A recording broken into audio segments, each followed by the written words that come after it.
Bonjour à tous. Un grand nombre d'abonnés est arrivé sur la chaîne, mais une grosse question se pose. Est-ce qu'ils sont vraiment intéressés par les pourquoi j'ai dessiné? Non, mais parce que j'ai regardé les stats YouTube pour savoir d'où sortaient tous ces abonnés, et visiblement, ils regardent tout sauf les pourquoi j'ai dessiné. Ça voudrait dire qu'ils préfèrent regarder une vidéo avec juste le dessin et de la musique, plutôt que regarder quelqu'un qui leur raconte tout le background derrière ce dessin et tout ce qui gravite derrière. Ce qui est un peu vexant. Mais je continuerai ces vidéos quoi qu'il arrive. Bienvenue dans Pourquoi j'ai dessiné le Seldrake primitif, l'affrontement. Ouais, j'avoue que ce titre est un peu descriptif. Mais bon, ce dessin est basé sur une sculpture conçue à partir de pâte à huile. Et pour concevoir quelque chose qui ne ressemble pas à un gros pâté comme la dernière fois, j'avais décidé de mettre une structure solide à partir d'un rouleau de scotch et d'un compas. Ouais, c'est pas très classe, mais bon, je n'avais pas de bâton et de fil de fer sous la main pour faire quelque chose d'aussi audacieux qu'autrefois. Bref, vous demandez maintenant pourquoi j'ai modelé ce truc. Eh bien, parce que je ne pouvais pas faire un truc de fou non plus avec le matériel sous la main, parce que mon seul matériel c'était mes mains. J'ai donc pris un de mes univers cartoon, les Bibonks, et j'ai fait une pose dynamique avec une créature redoutable et sauvage, le Seldrake. J'ai imaginé le nom avec un ami, et du coup le générateur de noms aléatoires n'a pas aidé pour le coup.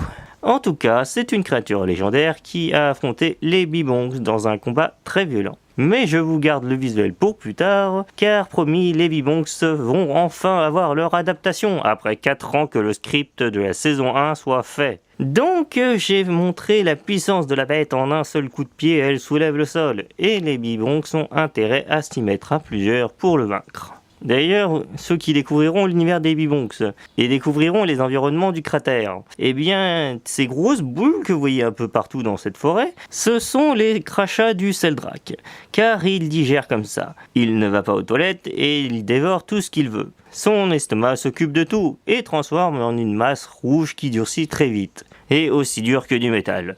D'où l'arme imaginée à base de salive de Seldrake. Maintenant, vous savez que ces boules rouges sont l'accumulation de salive de trucs bouffés par le Seldrake. Vous comprenez maintenant l'ampleur de la menace et depuis combien de temps cette chose est dans les environs. Je suis impatient de vous faire le combat sérieusement, mais il y a encore du chemin parce que, bon, je m'y engage, en 2020 vous aurez au moins le début des Bibonks, mais je sais pas jusqu'où j'irai. Enfin, j'avoue que le Seldrake ce serait cool que ce soit jusque là, parce qu'en plus c'est au début de l'aventure.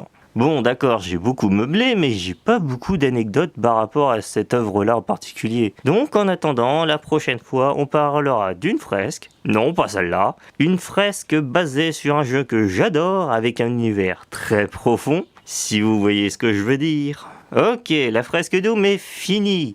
Je suis donc... J'ai osé. Bref, je devrais pouvoir faire plus de vidéos travailler, voire plus de vidéos tout court. Mais je garantis pas leur régularité pour autant. Donc comme d'habitude, le DeviantArt, le ArtStation, abonnez-vous si vous voulez, et mettez des commentaires histoire d'évaluer le nombre de gens qui apprécient ce format. Allez, bye!